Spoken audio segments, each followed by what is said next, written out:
rawuh koning tilam sari. Sudah Dewi.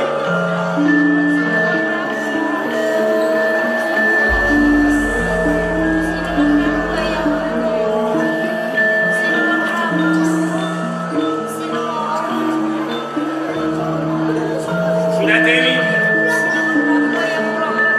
Engkene ora ono ayam muruk. Aku ramamu. Aku ramamu.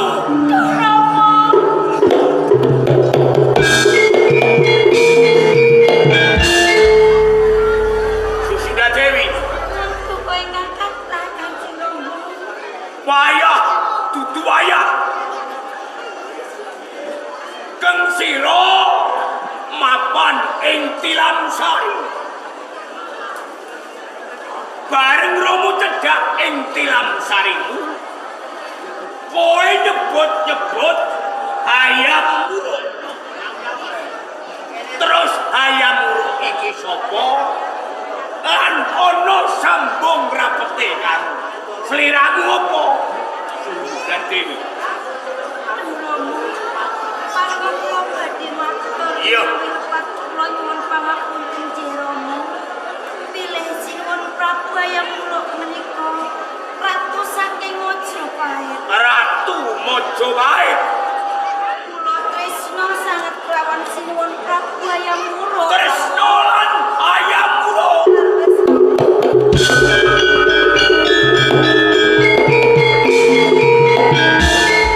Sudah Dewi. Apa sliramu wis nate ngerti? Lan wis nate ketemu marang Prabu Hayam Wuruk ratu ing Majapahit. Babar pisan kula dereng nate ketemu kelawan Sinuwun Prabu Hayam Wuruk, Rama. Sudah Dewi. Kuwi mung cukup ana ing pangipen. Laras Rama. Yen nganti sliramu kebacut tresna marang Prabu Hayam Wuruk, mongko ana ing alam pangiben. Cukup mandeg semene mung Rama sing ngerti kedadian iki. Rama, sinaosa kula namung ketemu kelawan Sinuwun Prabu Hayam Wuruk menika namung pangimpen. Nanging sampun dados sumpah sarepipun walah kula yen kula kepengin saged dados garwanipun Sinuwun Prabu Hayam Wuruk, Rama. Dados saka gedene tresnanmu kepengin dadi garwane Hayam Wuruk ratu Majapahit. Yen nganti ora kakon dipundhut garwa lan dadi garwane Prabu Hayam Wuruk sesantimu. Yen kula menika boten kalampah dedhawan kelawan Sinuwun Prabu Hayam Wuruk, kedung kula pejah, Rama. Piye?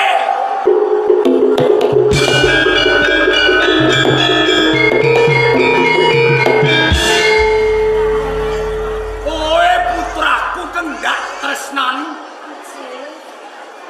Kalamun ora kelakon duwe garwa Prabu Hayam Wuruk kedung kowe temekaning Pak. Menika laras Rama. Iya. Jeneng aku wong tuwa. Ana tetembungan anak pola wong tuwa kepragat. Yen panuwunmu ora tak turuti, aku bakal kelangan anak. Isin wirang bakal tak temah mergo aku mung nuruti apa sing dadi payu. Ayo, liramu tak kanthi tumuju ing Majapahit. Suwan ngersane Prabu Hayam Wuruk. Iras pantes mengko aku nembung munggah-munggahi marang Prabu Hayam Wuruk yen kowe tresna marang Hayam Wuruk. Matur sembah nuwun sanget Rama. Yen to panjenengan menika kersa munjuti napa ingkang dados kekarepanipun kula Rama. Ayo, gancangan barengan marang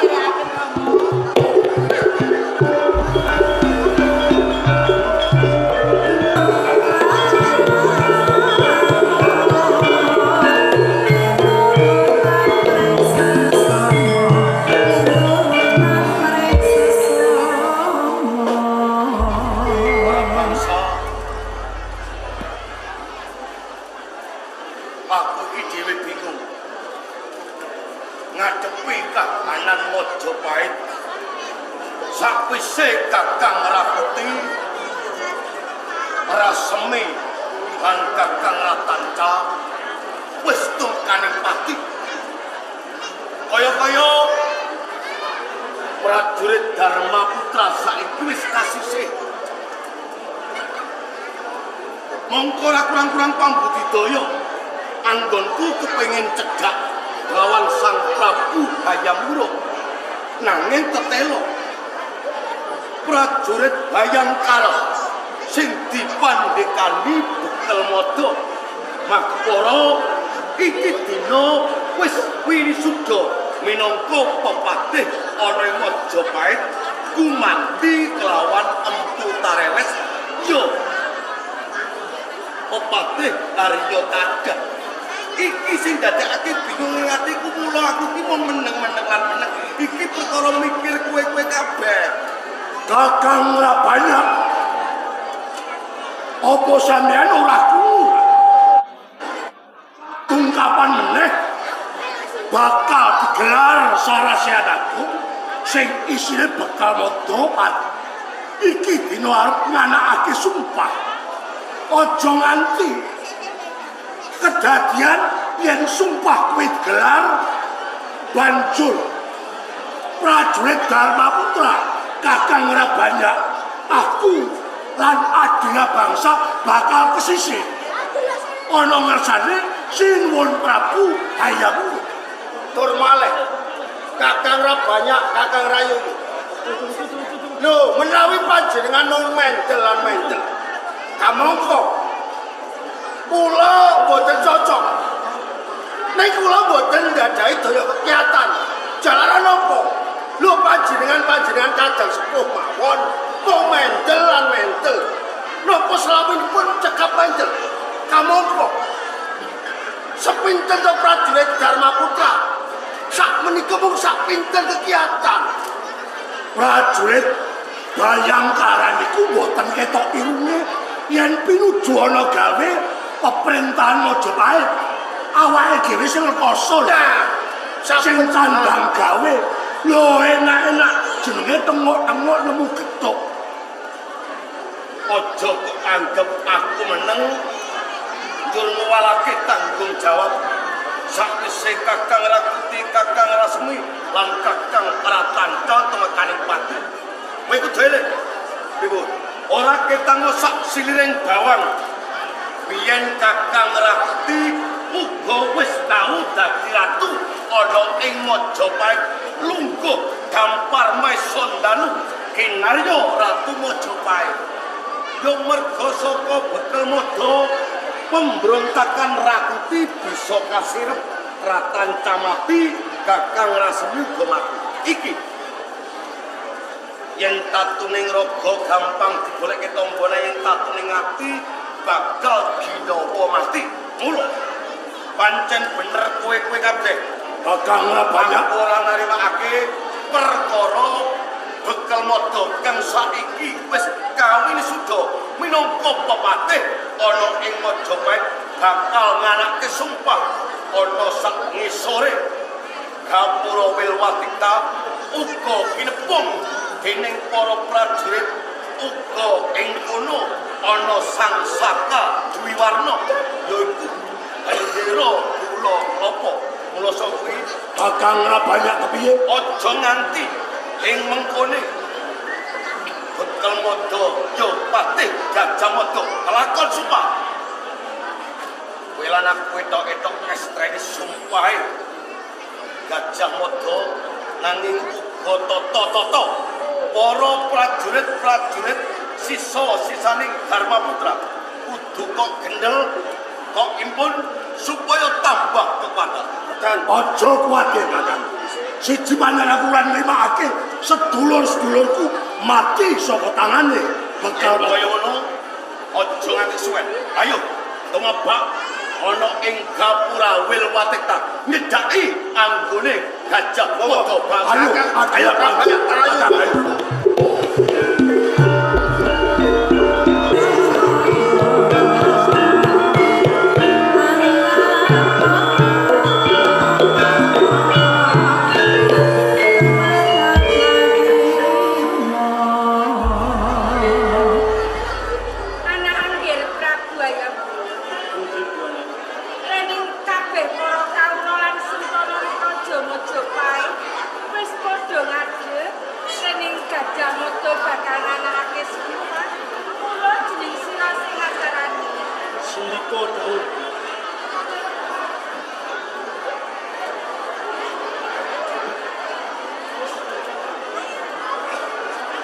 ingsun atas nama panguwasa Kraton Majapahit hanetepake lamun kalengganariku Kakang Patih Gajahmada harsa sumpah ana sakwisring kaprawil wateta kanthi karingan gongso gula klapa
bodohnya kesini.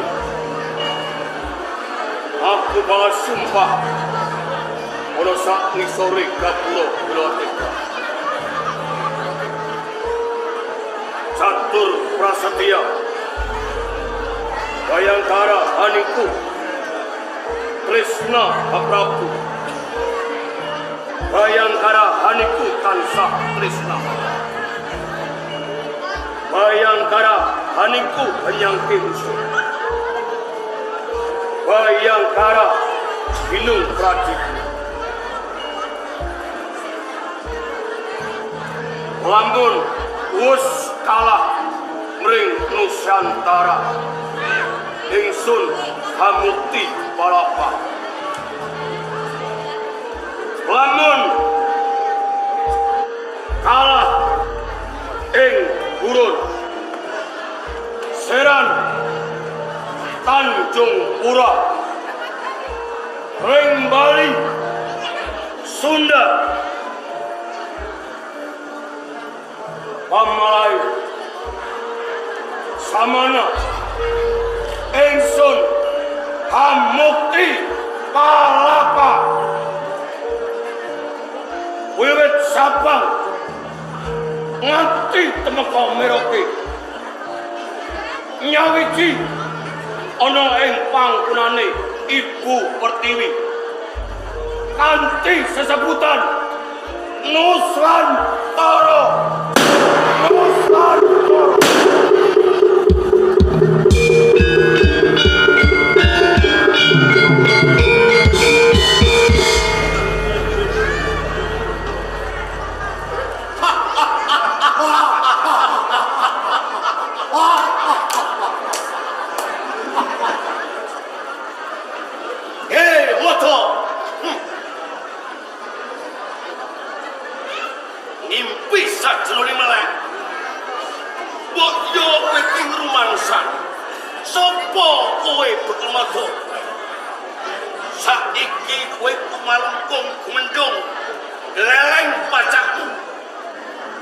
kowe iki menungso lumrah.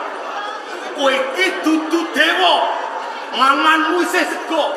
Lho kok kowe arep nyawijeke Nuswantara ana sak ngisoring bandera kula klapa kanthi sesebutan Bhinneka Tunggal Ika.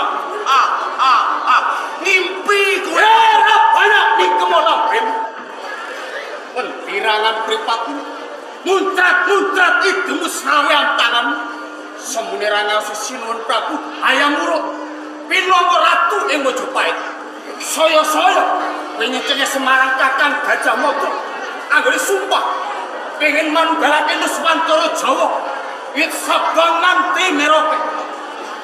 Apa pirang elingi labuh-labuhe Kakang Gajah Mada tumrap Mojopahit nalika Sinuwun Prabu Jayanegara Yukara gemet mapan ana ing pangungsen Bedander. Sapa kang nglamputake yuswane Sinuwun Prabu? Ora liya Kakang Gajah Mada, dudu dapuranmu. Kebo Maruta.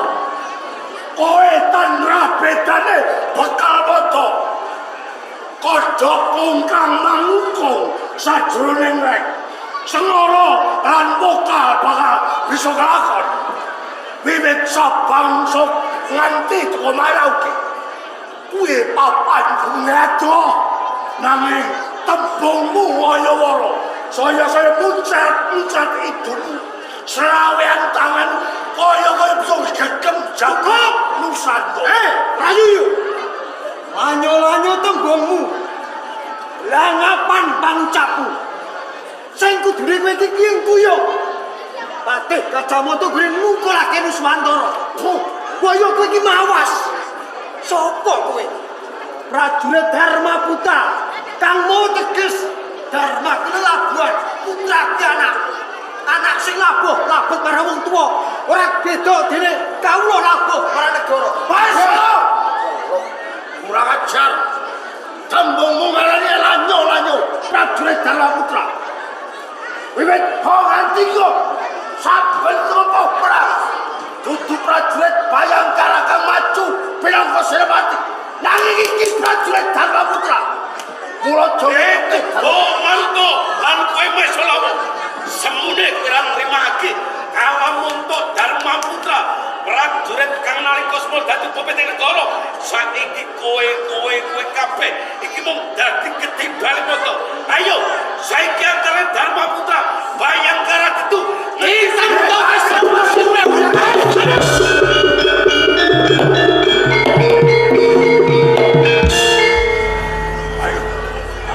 Manik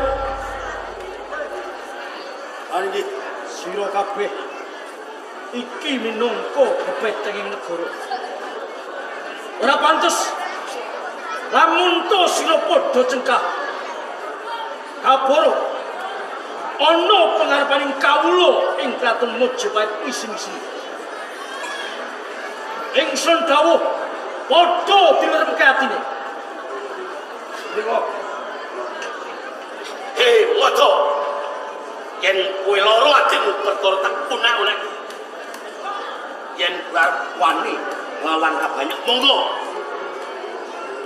yen kowe kepengin tanding kepengin jandol kelawan ora banyak ora ning kene papane tak enteni ora coba iki durung rampung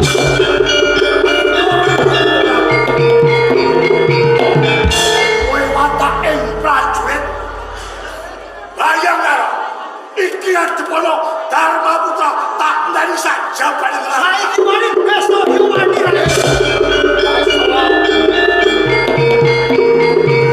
Ayo sedulurku tuh ora banyak rayu iki musuh ora basa tandani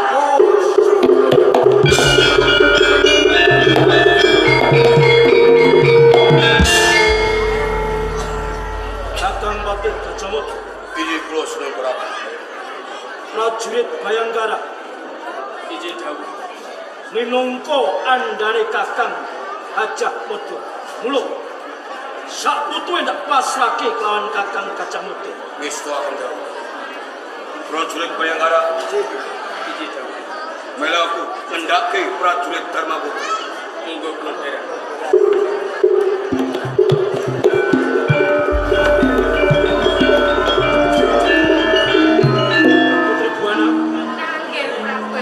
Monggo para prajurit surat baraka.